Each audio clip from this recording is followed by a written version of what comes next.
Alors, bonjour. J'espère que tout le monde m'entend bien jusqu'au fond. Je vais essayer de ne pas parler trop vite. Je suis juste une petite affaire nerveuse, tu sais. Vous allez le sentir dans ma voix.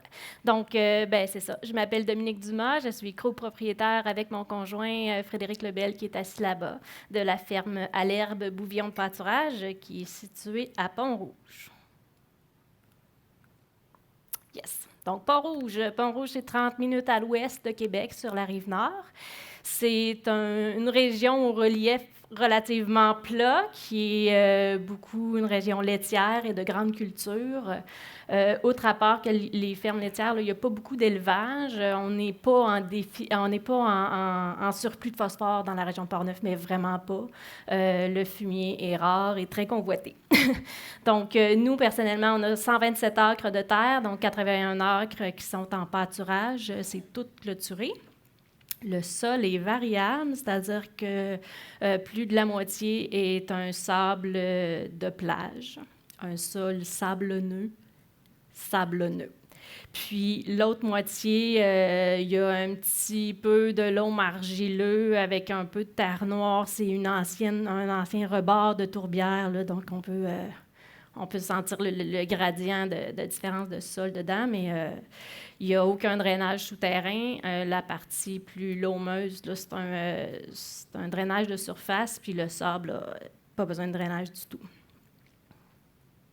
Alors, c'est nous, Dominique Dumas et Frédéric Lebel. On s'est rencontrés le barbecue d'ouverture à l'université en 2001. On est ensemble depuis ce temps-là ou presque. Frédéric a étudié en environnement, donc il a un bac en environnement. J'ai un bac en agriculture et environnement. J'ai aussi fait un DEC en biologie au Cégep de Sainte-Foy, puis travaillé 3 ans comme adjointe de recherche avant de faire mes études universitaires. Et nous avons la joie d'être aussi propriétaire de 3 magnifiques enfants qui font partie de notre quotidien, évidemment, mais qui sont aussi le centre de tout ça. Donc, c'est pour eux qu'on fait ça, c'est pour être avec eux aussi que ça partit. Je suis d'accord avec le fait que le pointeur est un peu tannant.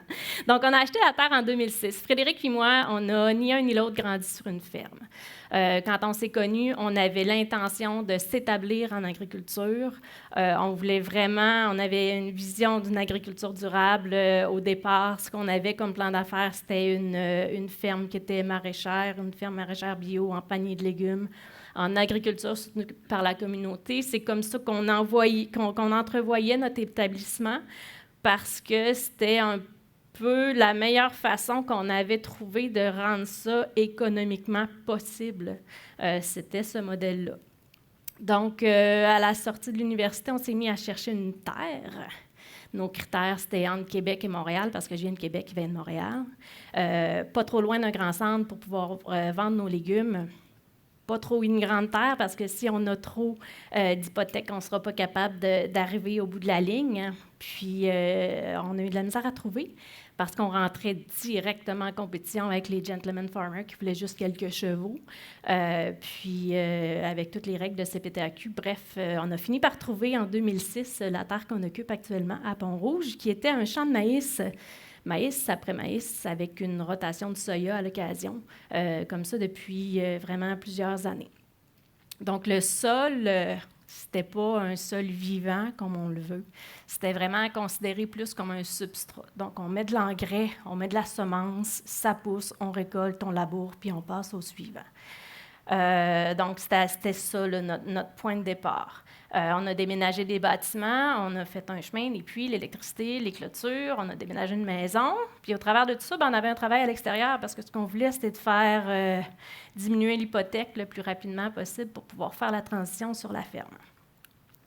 Donc, 3 enfants plus tard, on refait les modèles, on refait les chiffres, puis on fait « ouais, ça va être difficile. » Ça ne sera pas facile. Le nombre d'heures de travail requis, l'investissement, tant au niveau monétaire, tout ça, avec les enfants, notre philosophie aussi avait changé. On avait nettement sous-estimé la quantité de temps que ça prenait avoir des enfants. Puis le rythme de vie qu'on avait nous a porté à garder nos emplois à l'extérieur, puis à focuser un peu plus. Dans le fond, en 2006, on a acheté la terre, mais les premiers animaux sont arrivés en 2007. Ça faisait aussi partie de notre plan d'avoir un tout petit troupeau là, pour faire cycler la fertilité.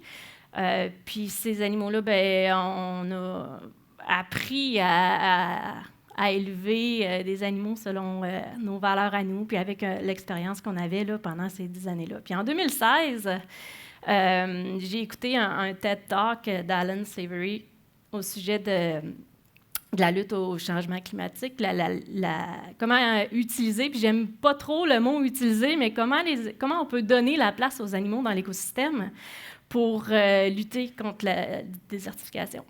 Puis là, je me disais, OK, si lui, il le fait en Afrique, pourquoi pas moi sur mon sable de plage à Pont-Rouge, tu sais?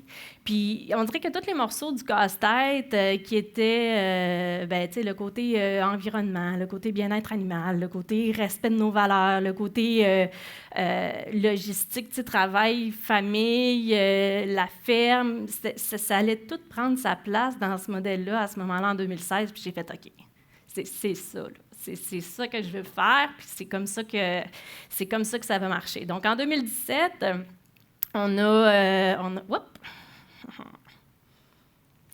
tout cas, on ne reviendra pas.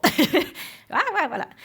Donc, c'est ça. Donc, l'élevage de bœuf à l'herbe a sa place dans la lutte au changement climatique. Puis, on a fait, OK, bien, on avait notre petite clientèle. Tu sais, en 2016, on était rendu peut-être à 15 veaux, puis on a dit, là, on veut l'ouvrir à tous. C'était plus juste le bouche à oreille de nos voisins, de nos amis, mais on veut vraiment avoir un site web puis le faire comme plus à grande échelle. Donc, on s'est doté d'un site web, on s'est doté d'une page Facebook, d'un logo, puis d'un plan sur 5 ans qui devrait nous amener à 65 têtes en 2021, qui devrait correspondre à l'équilibre de notre système. Donc, en 2017, on a semé des nouveaux pâturages. On a développé l'image de marque et tout ce que je viens de dire.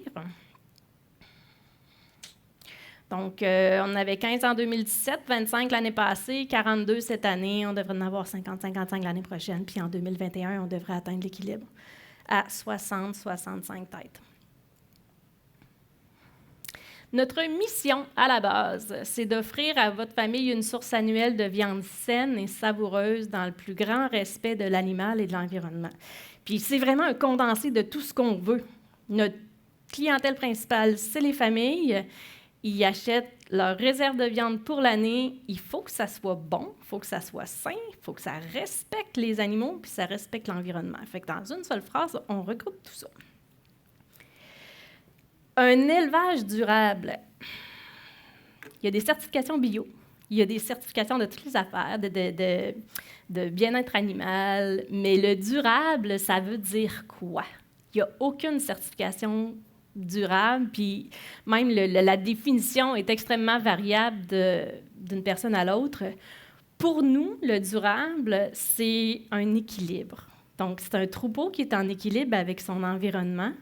Ça veut dire que si ce troupeau-là était là, sur ce même sol-là, pendant 100 ans, ça marcherait encore dans 100 ans. Fait que ce qu'on veut, nous, là, c'est ne pas dépendre des intrants. Donc, je vais faire un peu de chemin sur ce que Ludovic disait ce matin par rapport à l'actisol. Quand on met un fumier sur des légumes bio, ils sont certifiés bio, puis c'est bien correct. À un moment donné, il faut que la fertilité vienne de quelque part.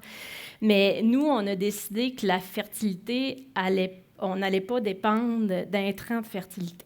Donc ça veut dire qu'on ne dépend pas d'engrais chimiques, évidemment, mais on ne dépend pas non plus de foin qui, lui, a été produit ailleurs pour peut-être gruger un capital, pour emmener chez nous, pour bâtir notre sol à nous.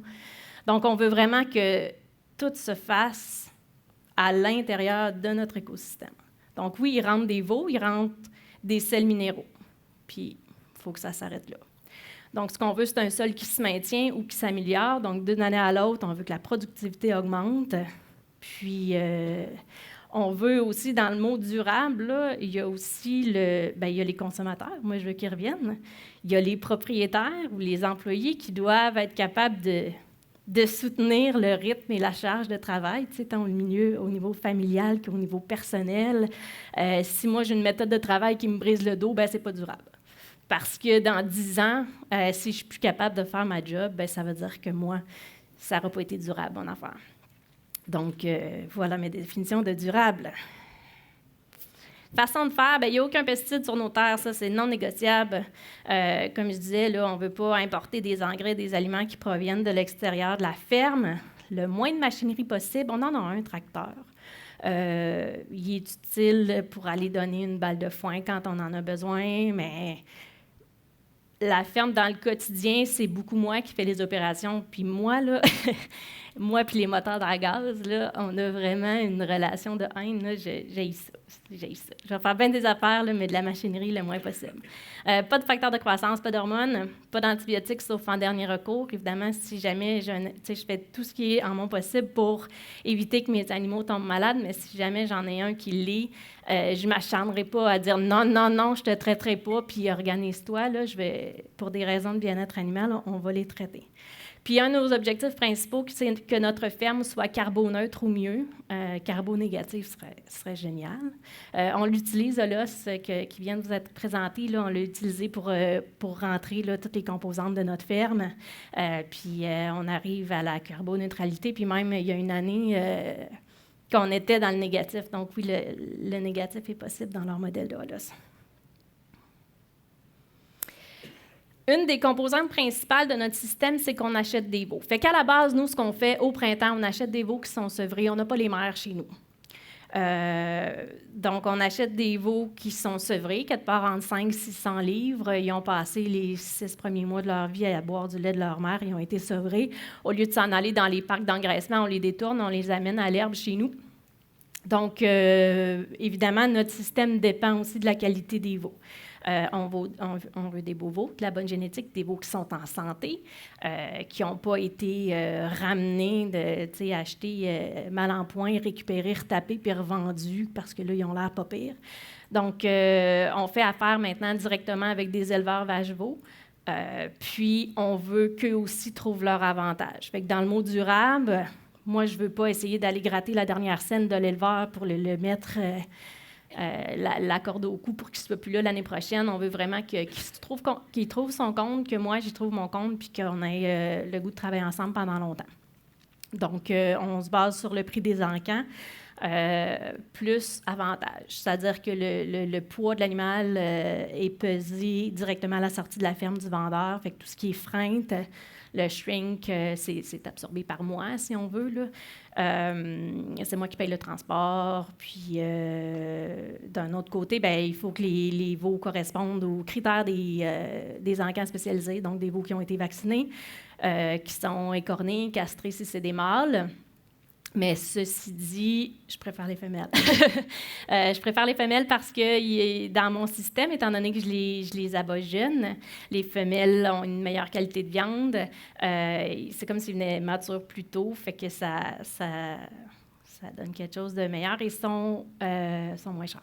Donc actuellement, moi, je l'ai calculé dans mon système, la différence de prix, c'est à peu près, il faudrait que ça soit 21 cents sur le veau pour que ça vaille la peine. Puis actuellement, la différence, l'écart de prix est encore beaucoup plus grand que ça.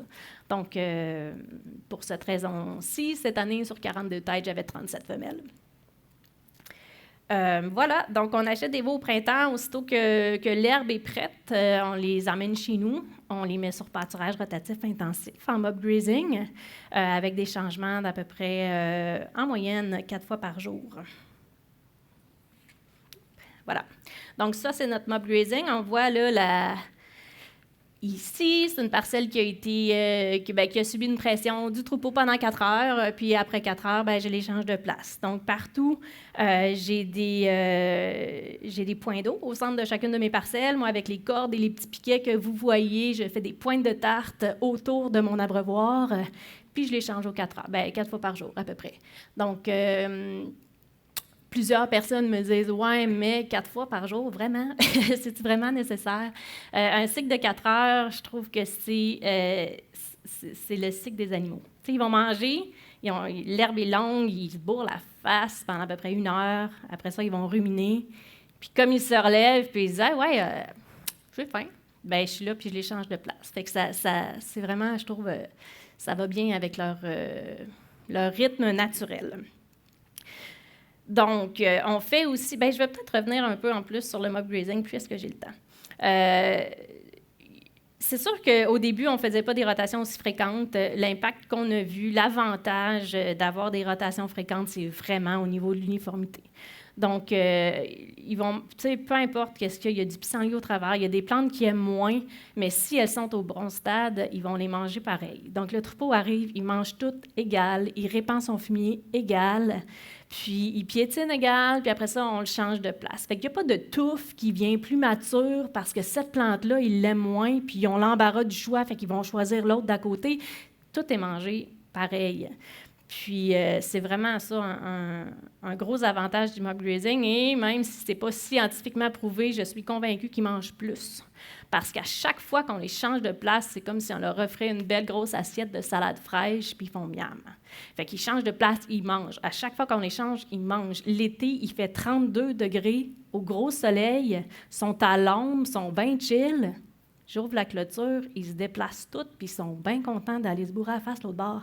Fait que, naturellement, je suis certaine qu'ils mangent plus. Donc, ils ont des gains de poids qui sont intéressants. Donc, ce qu'on veut, c'est garder l'herbe au bon stade. Donc, quand on arrive début juin, l'herbe dépasse ce que les veaux sont capables de brouter. Donc, on fait une première coupe. On veut éviter que le foin devienne trop mature, fibreux, de moins bonne qualité, moins bonne appétence, etc. Donc, c'est ça. Cette année, le 16 juin, on a fait notre première coupe. À côté, on voit des animaux qui sont dans de l'herbe beaucoup trop longue à mon goût. Puis, à droite, ce qu'on a fait cette année, parce qu'on voulait se garder, on voulait avoir de la paille. Puis là, on ne voulait pas acheter de la paille, parce que ce que j'ai dit tantôt avec notre système de nutriments dans notre tête, on ne voulait pas importer des nutriments, fait qu'il fallait que ça vienne de la ferme. Donc, on a laissé une partie de notre champ de foin monter vraiment très, très, très, très mature. Ça a été fauché fin juillet, si ce n'est pas début août. C'est le même champ. Donc, ce qu'on voit à droite, là, c'est le même champ. Ça a été semé en même temps. C'est juste qu'à droite, ce qui est vert a eu 2 passages d'animaux. À gauche, ce qui est jaune, c'était vraiment comme de la paille, là, du vieux foin vraiment trop mature qui a tout laissé tomber ses graines par terre puis qu'on a fauché par après pour ramasser là, la paille. Statistique de rotation 2019. Donc, on a fait presque 4 tournées cette année, 3 tournées complètes et une 4e qui a été entamée, mais pas terminée. Nous, notre limite chez nous, c'est le gel. Notre système d'aqueduc est en surface, il n'est pas enterré comme d'autres.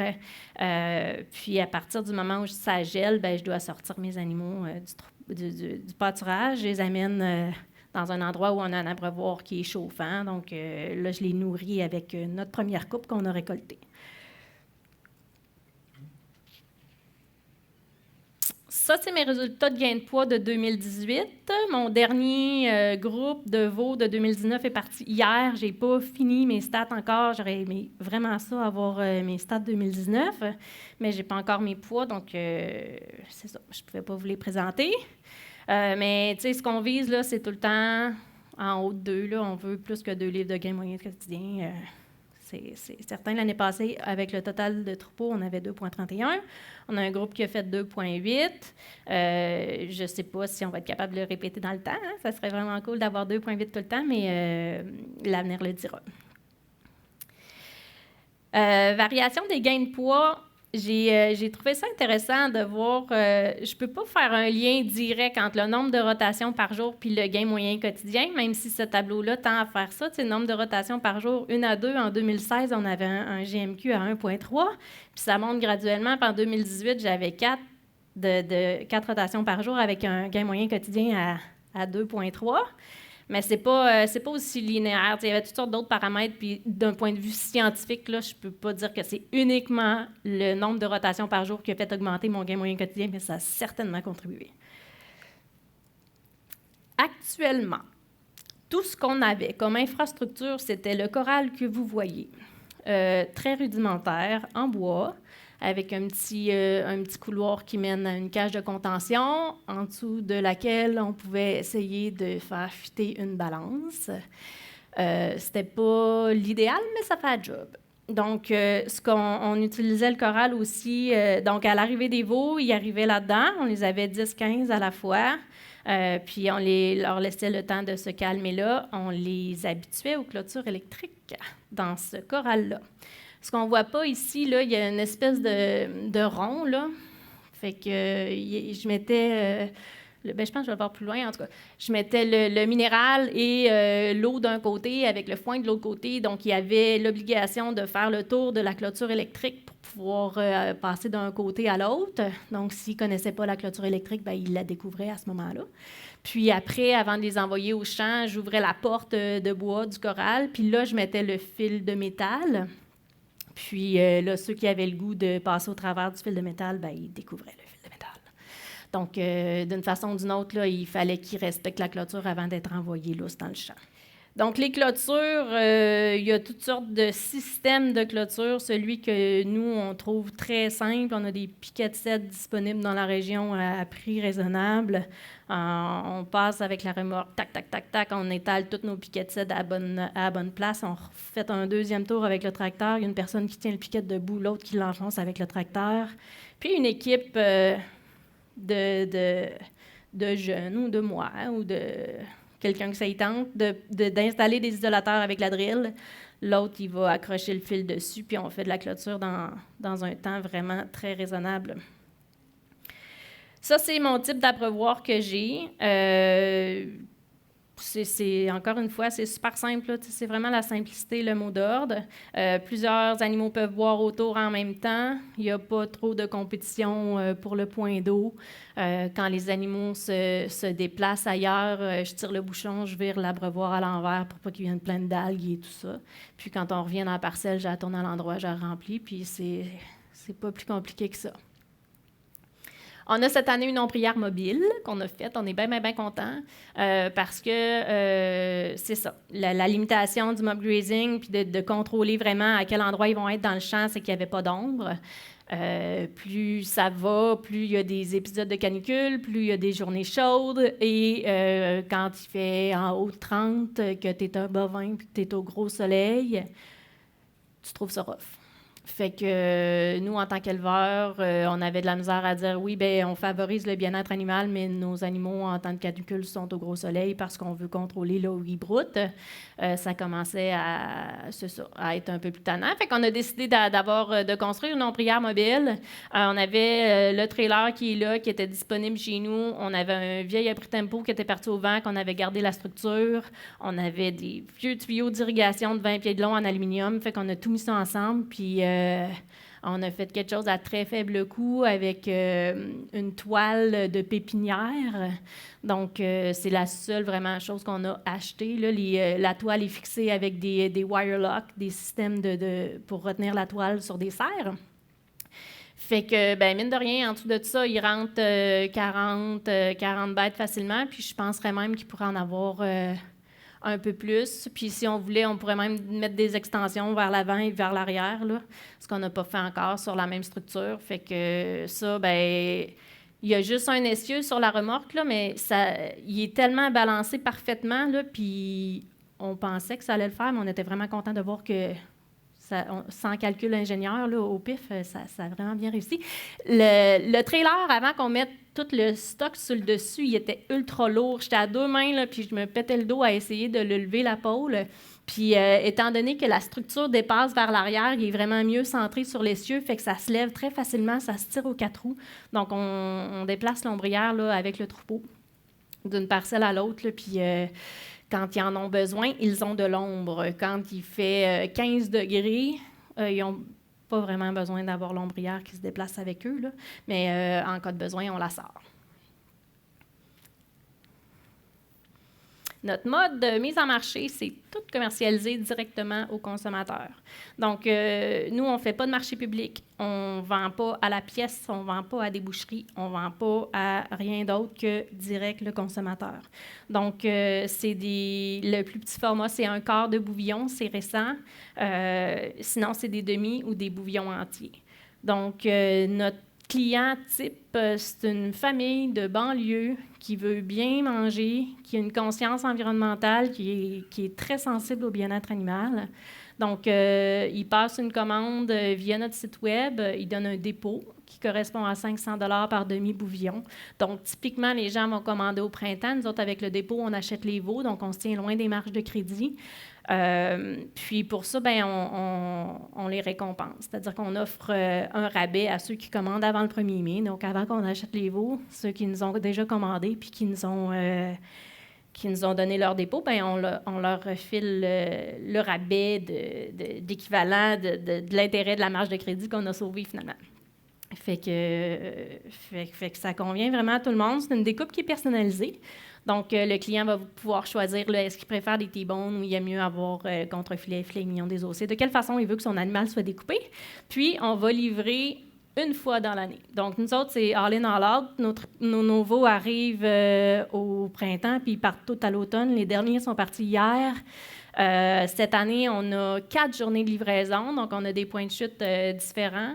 Puis, le client se déplace une fois, il prend sa commande, il amène ça chez lui, il gère ça dans son congélateur de la façon qu'il veut. Il va en avoir pour l'année, puis c'est tout emballé sous vide. Donc, nous, de notre côté, c'est super efficace au niveau du temps de commercialisation. On n'a pas à passer l'ensemble de nos samedis dans un marché public. On a 4 journées de livraison. Cette journée-là, je peux avoir 20 clients. Je prends la remorque, je loue une remorque, je la remplis des boîtes de tout le monde qui sont déjà préidentifiées. Je me rends à mon point de chute. Les gens ont 1 heure pour venir me rejoindre, ramasser leur boîte. Puis, c'est réglé, ça va aller à l'année prochaine. Donc, au niveau de la gestion du temps, là, ça peut difficilement être mieux que ça. Quelque chose qui est très, très, très important pour nous, c'est la satisfaction du client. Donc, dans n'importe quel commerce, vous allez me dire le client est roi, là, oui, mais chez nous, ça marche aussi comme ça.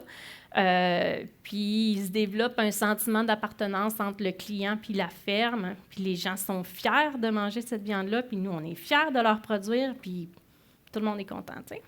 Puis, c'est ça, en date du 1er mai 2019, 90% de nos clients de 2018 avaient déjà recommandé leur viande pour cette année. Donc, ça, pour nous, c'est super. Ça veut dire moins de marketing, moins de temps, de toutes sortes d'affaires. Tu sais, si ton client il est heureux puis il revient l'année d'après, tu vas être durable. Tu vas être durable. On a des défis à la ferme, comme n'importe quelle ferme. Tu sais, notre ferme n'est pas encore parfaite, là. C'est un modèle qu'on développe depuis plusieurs années, mais pour l'instant, on est encore en train d'apprendre au niveau du ballonnement. Ce qu'on a semé en 2017 comme prairies et pâturage contenait à peu près 15 % de luzerne. Puis quand on regarde de quoi a l'air nos prairies et nos pâturages, bien, c'était comme 90 % de luzerne. Donc, il a fallu apprendre à composer avec ça. On a eu des problèmes de vers du poumon au niveau du parasitisme. Donc, ça aussi, ça a été quelque chose. Actuellement, ça fait 2 ans que je traitais systématiquement mes animaux contre les vers avec des vermifuges. Dans mon monde idéal à moi, des vermifuges, j'en aurais pas besoin. Là, présentement, ben, j'ai pas les mères. Fait que je peux difficilement dire que je fais une sélection génétique pour ce point-là en particulier, puis que je garde les vaches les plus résistantes, puis tout ça. Donc, c'est ça. On a composé avec ça. Puis, le respect des clôtures, je me rappelle pas c'est quel conférencier ce matin qui disait, je pense que c'est M. Salatin, qui disait qu'on a tous, on vit avec nos propres expériences. Là. Nous, on n'arrive pas d'une ferme. Tu sais, je peux pas dire que j'ai l'expérience de mes parents qui ont vécu telle ou telle affaire puis qui me recommandent de le faire comme ça. On réfléchit un peu, oui, on regarde les voisins, on regarde d'autres mondes, on a des sources d'inspiration, mais on n'a pas de gros mentors qui nous disent « fais ça, fais ça, fais ça ». Puis nos expériences ont été que, à un moment donné, on a acheté des veaux, puis là, les choses ont fait en sorte qu'on les a emmenés chez nous. Il faisait noir. Puis à ce moment-là, on les amenait pas dans le corral, on les lâchait direct louche sur package. Puis on parti. Fait qu'il y en avait comme, mettons, je me rappelle plus combien il y en avait, peut-être 15 dans la remorque. On débarque les 7, 8 premiers, ils partent à la course, ciao, bye, dans le bois, ferme la porte. Là, le transporteur fait, ben là, Il dit, je vais attendre à demain matin, il était peut-être 11 heures, on va attendre qu'il fasse clair demain matin avant de lâcher les autres, tu sais, parce que moi, j'avais fait un beau petit système d'enclos avec des clôtures temporaires, tu sais, puis je pensais que ça allait bien aller. Mais c'est ça. Fait que depuis ce temps-là, j'étais un peu traumatisée de la période d'arrivée des veaux chez nous, là. C'est tout le temps une période de haut stress, là. Mon chum, il dit que j'ai un stress post-traumatique, là. Mais c'est ça. Donc là, vous le voyez sur cette photo-là à droite, là, on le voit, mon système d'entraînement aux clôtures électriques, aussi simple que cela puisse être. Ils doivent faire le tour là, pour aller voir le minéral. Puis depuis que je les accueille dans le corral, puis que je prends 24 à 48 heures pour les habituer aux clôtures électriques, tout a bien été. Donc, on n'a pas eu aucune évasion ni aucune tentative d'évasion de quoi que ce soit. Donc, c'est ça. C'est à peu près à ça que ça ressemble chez nous. C'est une ferme qu'on dit basée sur les valeurs parce que c'est vraiment ça à la base. T'sais, à la base de chaque décision, c'est est-ce que ça correspond à nos valeurs puis aux valeurs de nos clients aussi. Puis, tout tourne autour de ça.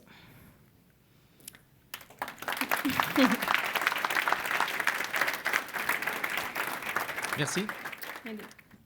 Dans l'optique où ce que tu cherches à avoir comme un écosystème en circuit fermé, dans le fond, là, est-ce que tu penses tendre, là, je pense que c'est plus comme finition à l'herbe que tu fais. Est-ce que tu penses tendre vers vache-veau, finition à l'herbe, tu sais, vraiment fermé, puis plus dépendre d'achats? Ça, c'est la question. C'est le cœur ou la raison. On a 82 heures, 81 heures en pâturage. C'est sûr que si j'ai mes mères, je coupe drastiquement le nombre de veaux que je peux mettre en marché. Parce que, ou bien je loue les voisins, ou bien j'achète du foin. Tu sais, il y a une question à ce niveau-là il y a une décision à prendre. Moi, là, à chaque fois que j'entends parler de sélection, puis j'aimerais vraiment ça, travailler sur ma génétique à moi, puis de dire oui, je sélectionne pour que mes vaches soient efficaces à l'herbe, qu'ils soient résistantes aux parasites, qu'il y ait vraiment mes critères à moi. Mais à chaque fois qu'on rentre dans les chiffres, puis dans le côté économique, ça fait « OK, gardons ça comme ça ». Fait que, tu sais, au début, j'avais vraiment plus de misère à me trouver des veaux qui correspondaient à mes critères à moi. J'arrivais pas à trouver des producteurs qui allaient me donner des veaux comme moi je voulais. Depuis les dernières années, j'en connais maintenant. J'ai des sources de veaux qui correspondent vraiment à ce que je veux puis que j'espère qu'ils vont être durables dans le temps. Que je pense qu'on est en train de développer un partenariat qui fait en sorte que l'éleveur vache-veau, il trouve son compte puis moi, je trouve mon compte. Fait que si ça peut perdurer dans le temps, je pense que pour un bout encore, ça va continuer d'être ça.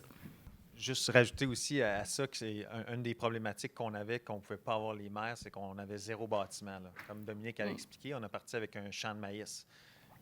Donc, de laisser les animaux, les mères dehors, il y en a qui disent que c'est possible, mais près du Saint-Laurent, comme ça, dans l'humidité, ça ne cadrait pas avec notre conception du bien-être animal. On est en train de construire un bâtiment qui, je pense, qu'il va être très intéressant à plus long terme pour faire ça. Un dôme full ventilé, lumineux et tout. Mais pour ça, il va falloir louer nos voisins. Fait que ce qu'on fait, c'est qu'on consolide notre modèle à 65 bêtes en finition sur notre espace. Là, on va avoir le dôme. Nos voisins, ils font encore du maïs, puis tout, ils louent ça à un producteur. À plus long terme, on va être capable d'y arriver, d'avoir nos mères. Mais chaque étape, quand on fait une autre étape, on la peaufine, on la met vraiment à sa coche, puis on en ajoute une à la fois. Là. Merci. Oui, dans le fond, je voulais savoir si, avec votre système qui fonctionne juste l'été, êtes-vous 100% grass-feed ou est-ce que vous êtes obligé de donc compenser avec des minéraux etc. dans l'alimentation? Puis si vous compensez l'été puis vous voulez garder des animaux l'hiver, c'est quoi votre projet pour compenser dans le fond, le faible apport nutritif du foin, mais souvent qu'on a chez nous, là. Surtout en sélénium, bien souvent. Au niveau du sélénium, c'est sûr que nous, on donne du minéral, là, donc les animaux ont accès à une source de minéraux à volonté. Donc, s'ils en sentent le besoin, ils vont aller prendre une lichette une fois de temps en temps. Pour ce qui est du foin, je pense que c'est possible d'avoir des animaux, même si on avait les mères, là, je pense que c'est possible d'éviter le grain puis de nourrir des animaux uniquement au foin, de la naissance à la finition. Puis si on a les mères dans le futur, c'est certainement vers là qu'on va aller. Ça, c'est clair et net. Merci. Il y a encore une autre question en arrière, oui? La question était par rapport à l'ombrière mobile. Si vous les utilisez juste pour l'ombrage et si vous remarquez des gains de poids différents depuis que vous les utilisez. L'ombrière mobile, c'est un ajout de cette année, puis j'ai pas encore l'ensemble de mes statistiques de gain de poids, donc je peux pas vraiment répondre si ça a un impact ou pas sur le gain de poids. Ça a certainement un impact sur le bien-être. L'année passée, dans le fond, jusqu'à temps qu'on ait l'ombrière, premièrement, je voyais que les animaux avaient chaud, là, même en temps de canicule, il y avait des symptômes de coup de chaleur, donc jusqu'à l'année passée, par période de chaleur intense, j'arrosais mes animaux. J'avais fait sur chacune de mes abreuvoirs, j'avais fait un thé puis un quick connect pour pouvoir brancher une hausse puis arroser les animaux. C'était pas ce qui était la meilleure gestion du temps possible, mais c'était une façon de les rafraîchir à ce moment-là. Puis j'observais aussi que quand il y avait chaud, il allait dans l'abreuvoir. C'est-à-dire qu'il embarquait les pattes dans l'abreuvoir. Là, on se ramassait avec une eau qui était boueuse et beaucoup moins intéressante à un moment où les animaux avaient un plus grand besoin en eau. Depuis qu'on a l'ombrière, évidemment, je les arrose plus parce que s'ils ont chaud, ils vont à l'ombre. Mais j'ai aucun épisode d'animal qui embarque dans l'abreuvoir. Donc, je pense que ça parle. Merci. Il reste la place pour une question. Je vais poser une question. Je contrôle la situation. Tu as parlé beaucoup de critères. Tu as des veaux, tu vas acheter des veaux qui répondent à tes critères. Ouais. C'est quoi tes critères? Je veux qu'il ait passé du temps avec sa mère. Donc, les 6 premiers mois de la vie, je veux qu'il ait été avec sa mère. Je veux pas qu'il ait reçu de facteurs de croissance. Donc, sodium de monoenceinte, moi, je l'inclus là-dedans. Les mâles doivent être castrés, doivent avoir été vaccinés, un peu les mêmes critères que les encans spécialisés aussi. Dans un monde idéal, ça vient tout du même troupeau. Là. J'ai 3 fournisseurs cette année, mais le moins de troupeaux différents possible.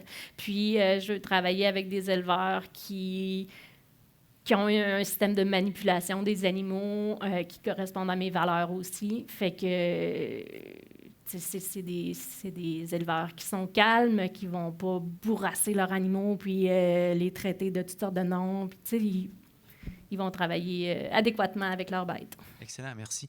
Il y a de la place pour une dernière question, madame. On attendait le micro, s'il vous plaît.